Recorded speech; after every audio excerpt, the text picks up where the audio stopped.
In this time of chaos and disruption and so much happening out in the world, but often also in our own world,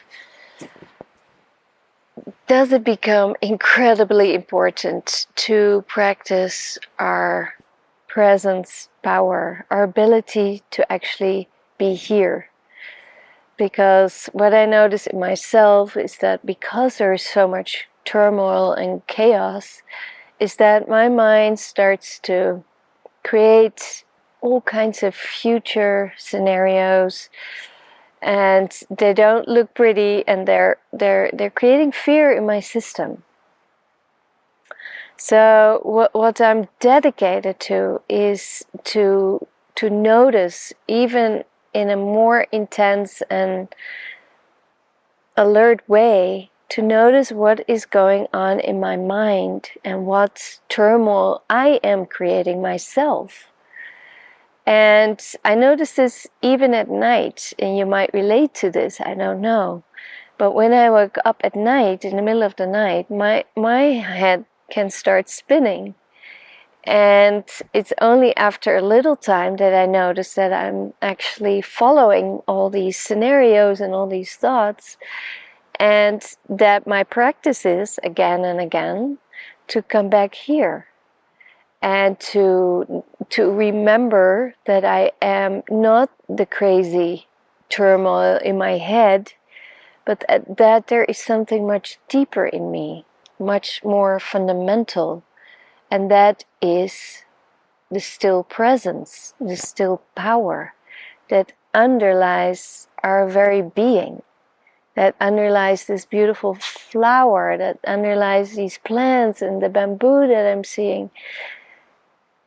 It underlies everything, and it's so easy to lose touch with that silent power and get lost in the chaos of our own mind, the chaos of so much to do, so much to deal with, so many challenges that come our way, and also amplified by the challenges in the world and the things that we are seeing.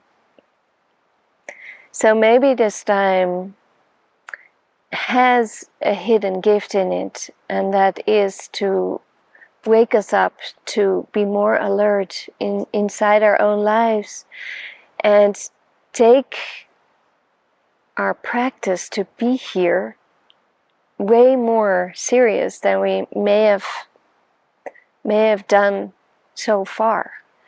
Because if life is kind of, going good, it's not great, but it's going okay, we're kind of getting a little bit complacent.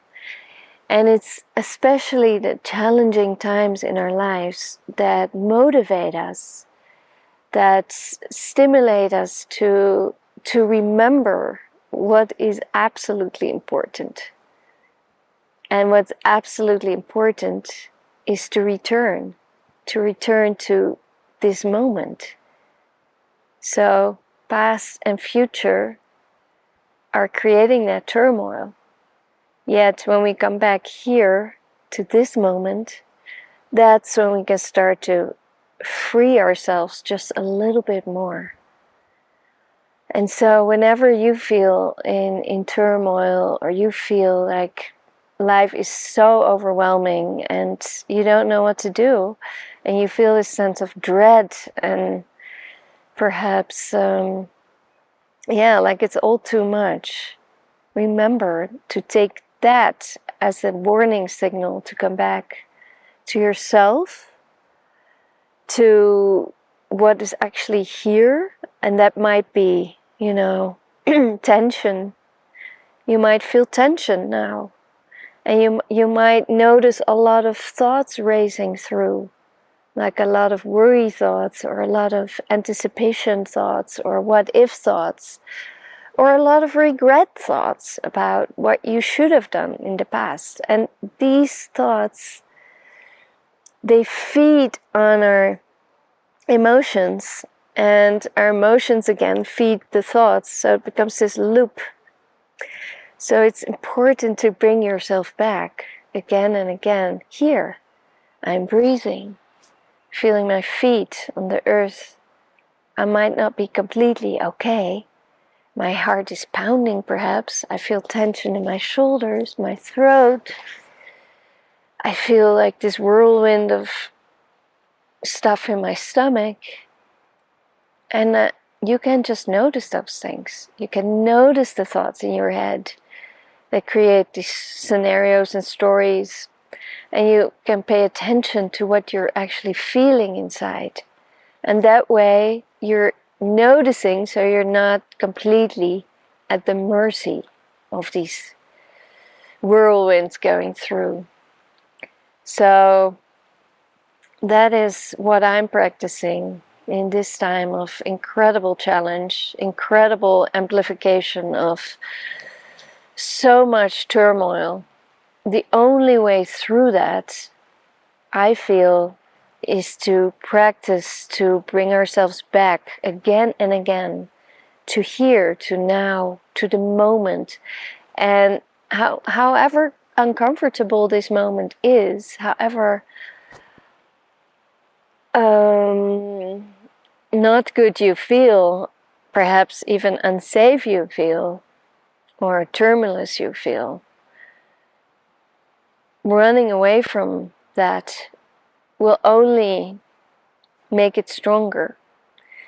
And by coming back here and facing what's here, treating this moment as the absolute only thing there ever is, because that's actually also true. There is only this. And so instead of running, you're turning towards yourself, towards your pain, towards your challenges, towards the sensations that you're feeling in your body, and just say, you calm yourself. You're like, it's okay to feel this. Of course you feel this. It's okay. And you calm yourself down. You bring yourself back. You may even want to hold yourself. And yeah, whenever you cannot hold yourself, that also happens. You may surrender to life, to the earth, to the flowers and the trees and the stars, because they are holding you. They're holding you at all times, even if you don't know it.